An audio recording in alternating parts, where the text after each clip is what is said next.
òjò ọmọ olókùnkùn tí ilé bá dídé. Ó yá ẹjẹ́ mo kí ọ̀rọ̀ bá ní àgbàlagbà.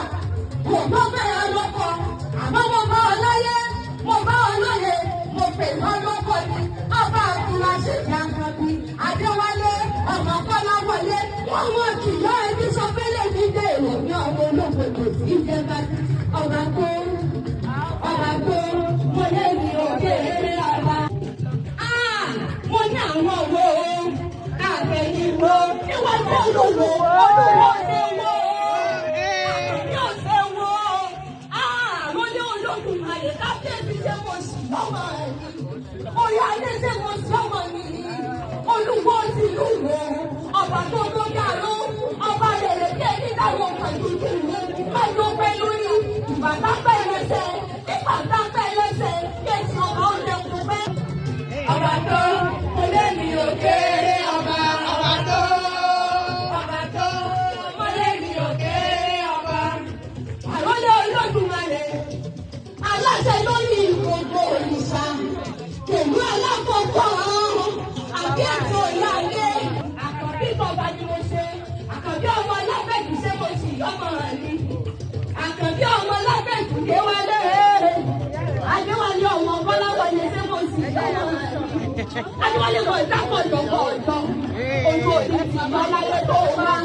Ìwọ náà bá o. Ìwọ náà bá Adéwálé Olódùmarè ọba ló fún ọ̀sẹ̀ ìbàrẹ̀ tí wọ́n tún lé Elédùmarè onídàájọ́. Ipò níláyé nígbà ọba lọ́wọ́ àwọn. Àwọn oníṣílẹ̀ rẹ̀ yá. Lógbólógbó orí adé. Olúwo ti lúwo. Ọmọ olódò ìrọ̀bà. Ọmọ atẹ́nibọ́lá. Ọmọ atẹ́nibọ́lá. Mo tó ìdílé. Tó ìlú kọ́kọ́rọ́. Ẹ̀rú wẹ́wẹ́ lọ́sí ìbẹ̀rẹ̀ nílé ìbàbà lójú wọn lára. Wọ́n ti yan. Wọ́n ò ti yàn kankan. Bẹ́ẹ̀ bá wọn ní tẹ̀lé. Apá lọ sí la oòrùn.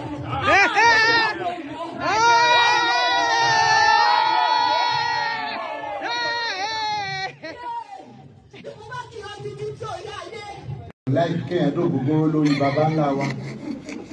Mi ò láìkí kéèyàn abẹ́ẹ̀ ni ògógóró epo ẹ̀jẹ̀. Nítorí àwọn baba ńlá tèmi mọ̀, Ògún àti Ṣàngó wọn ò mọ ògógóró.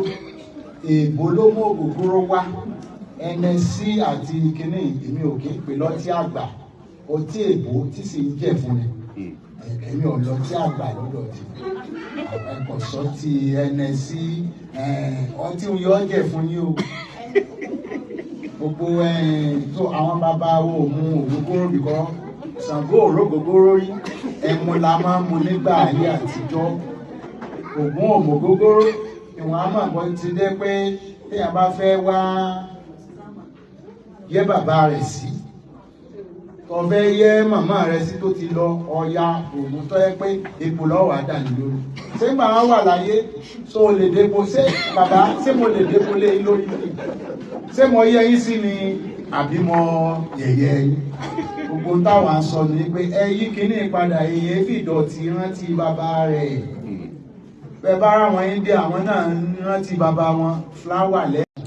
Yóò wá di aláṣẹ lórí àwọn tí oníṣàbò wọn bó tún gbọdọ̀. Ìgbà tó yẹ pé èèyàn ní máa di òòṣà kó lọ bó tún jẹ igbákejì òòṣà. Sọ yẹ kí ọba tún di igbákejì èèyàn. Alẹ́ èèyàn ní máa di òrìṣà. Ìwọ wá jọba wọn wá tún ṣé àti rọ́ǹgì àbá àti rọ́ǹgì tẹ́lẹ̀. Yeah, our fathers can be wrong. Don't ever think that your fathers can't be wrong or make mistakes. I will make mistakes, and my children will come. Will do what? They will correct it. Our fathers, they've made some mistakes, and we are here to correct the mistakes of the past. If your father built a mud house, you will build a brick house. Àwọn bàbá ńlá wa ilé gbogbo ní ẹgbẹ́ ọkọ̀ kí wọ́n tó mọ̀ pé wọ́n ń kọ́lé alámọ̀.